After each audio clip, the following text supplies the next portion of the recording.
the smartest film critic in the world, Cole Smithy. Hi, this is Cole Smithy with KOUFMAN'S and your guide to what to see and what to avoid at the movies this week. The foodie romance genre has been oddly absent from American cinema lately. It's been 5 long years since Julie and Julia reminded audiences about French cuisine vis-a-vis Julia Childs and a blogger on a mission to cook her way through Childs' first book. We are ready, we are young, we have nothing. Last night we served this in this restaurant. The cuisine is not an old, tired marriage. It is a passionate affair. Rat-Tat-Tooey from 2007 reminded audiences about their taste buds in an animated kids movie that arrived the same year that Catherine Zeta-Jones bumped uglies with Aaron Eckhart in a pleasing little food flick entitled No Reservations. Any list of foodie movies is sure to contain Lasse Hallström's charming filmic appetizer, Chocolat, in which Juliette Binoche and Johnny Depp awaken each other's passions in a small French village where Binoche's character opens a chocolate shop. Yum. Returning to a provincial French location, Hallström's second foray into the cinema of food effectively makes him an honorary chairman of the genre's board of directors. The director behind such food-tinged titles as What's Eating Gilbert Grape and The Cider House Rules cut his teeth making music videos for ABBA in the 70s and 80s. Famous for his wonderful use of suffused lighting to evoke nostalgic moods, think My Life as a Dog or An Unfinished Life, Hallström presents beautiful compositions that lend themselves to mouth-watering depictions of cuisine, in this case from India and France. Exotic spices from India do indeed harmonize with traditional French dishes on the screen. As the saying goes, you can almost taste it. Even if its romantic tension gets muddled and the film's pacing and editing go out the window in the third act, the 100-foot journey manages to connect its head, heart, and stomach via solid ensemble performances led by reliable pros Helen Mirren and Om Puri. Still, lust gets short shrift amid a competition that develops between the story's young pair of cooking lovers. After escaping tragedy in Mumbai, Hassan Kadam, played by Manish Dayal, and his family realize their dream of recreating their deceased mother's highly revered cooking. The family opens an Indian restaurant in a quaint French village, the kind you see on postcards. When it comes to preparing familiar or unacquainted dishes, Hassan is a natural in the kitchen. French local Marguerite earns a place in Hassan's heart and stomach. Hassan wants Marguerite to teach him about French cuisine. You're like a queen or something. You flatter me. You seduce his mind with your tasteless sauces. That is called subtlety of flavor, and that is what he will learn in my kitchen. It doesn't hurt that newcomer Charlotte Le Bon has an adorable overbite and heartbreaking eyes. Marguerite's cooking isn't bad either, but she isn't as skilled as Hassan at interpreting and elevating traditional dishes.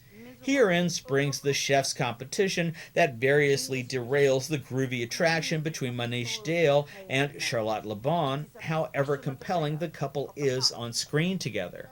Both Dayal and Le Bon give inspired performances worthy of promising futures. The allure between Marguerite and Hassan is further complicated by her employment as a sous chef in training at the Michelin-awarded classic French cuisine restaurant that sits 100 feet across the road from Hassan's festive Indian-themed place, as enhanced by loud traditional music and colorful lighting. Helen Mirren's Madame Mallory lords over her restaurant's coveted 2 Michelin stars as though they were her children. Every day in her kitchen is a learning clinic for her more than willing staff. The imperious Lady Mallory takes umbrage toward the rival restaurant's threat to her closely guarded establishment. She sabotages the Kadam family's restaurant with a multi-pronged attack. She's not above buying up all the stock of certain foods from the local farmer's market or filing nuisance complaints with the town mayor. The clash of cultures, combined with the threat of economic loss, incites one of Madame Mallory's loyal chefs to commit a racist act of violence against the Cadams. However, the plot movement doesn't develop enough to support or resolve the politically and racially charged subplot as it unfolds. The movie temporarily gets out of its depth before snapping back into place. The third act is a mess, but that's another story. Screenwriter Stephen Knight tries to do too much. He wants the film to be part cultural polemic, part foodie heaven, part romantic love story, and part family film.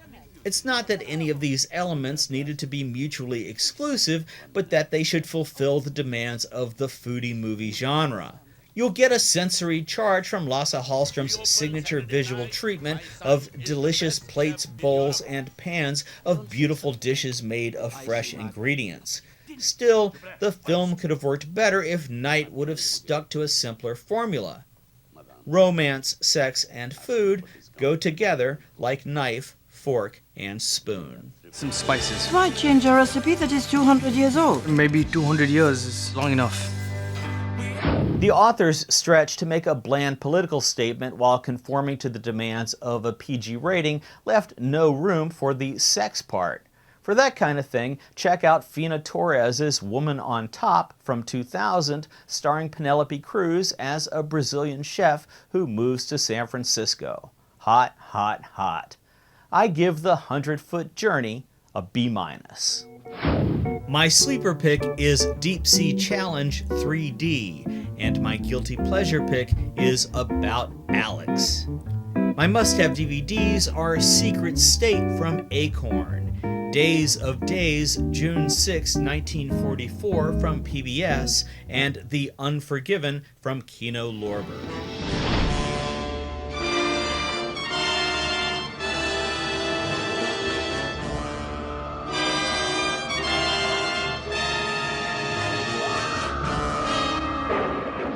Philip Kaufman's venerable revamping of Don Siegel's 1956 sci-fi horror classic delved deeper into the nitty-gritty details of a pod-induced mass transformation of humans into emotionless doppelgangers. Today everything seemed the same, but it wasn't. It was a nightmare. It really became frightening. The filmmakers use a recurring image system of spiderweb similes which act as a unifying filter of discord. San Francisco has been turned upside down overnight. Everything is different.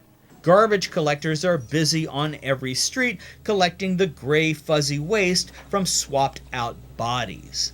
Donald Sutherland plays San Francisco Health Inspector Matthew Bennell with a cozy sense of paternal confidence that makes him seem immune to anything that could possibly usurp his empathetic soul.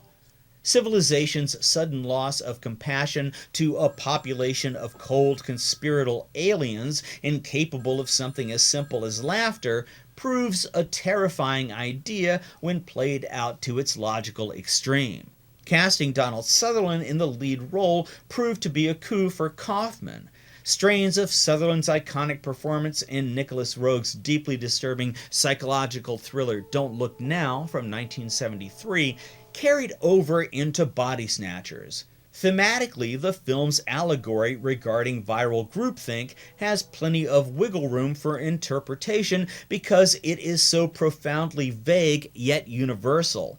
It's easy to imagine authority figures such as police and politicians inhabited by aliens because they so frequently express an utter disregard for the value of human life in favor of corporate profits for the 1%. A significant genre-imposed rule of the movie is that its characters can't fall asleep lest they succumb to possession.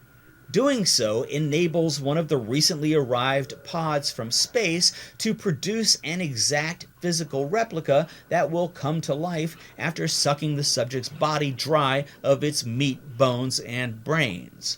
Matthew Bennell's health department co-worker Elizabeth Driscoll, played by Brooke Adams, notices a change in her husband.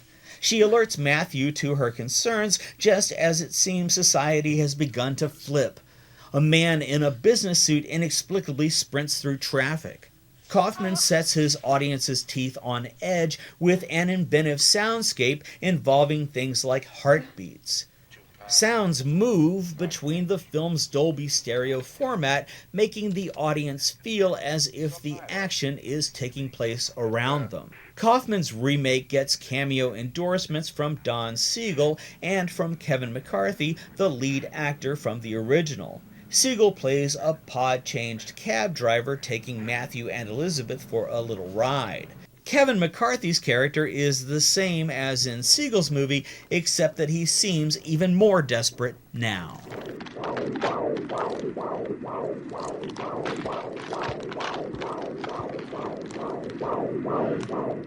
Body Snatchers is famous for a couple of scenes that you hardly believe while you're seeing them. I won't spoil the fun. You'll see. Thanks for watching, and visit KohlSmithy.com for more.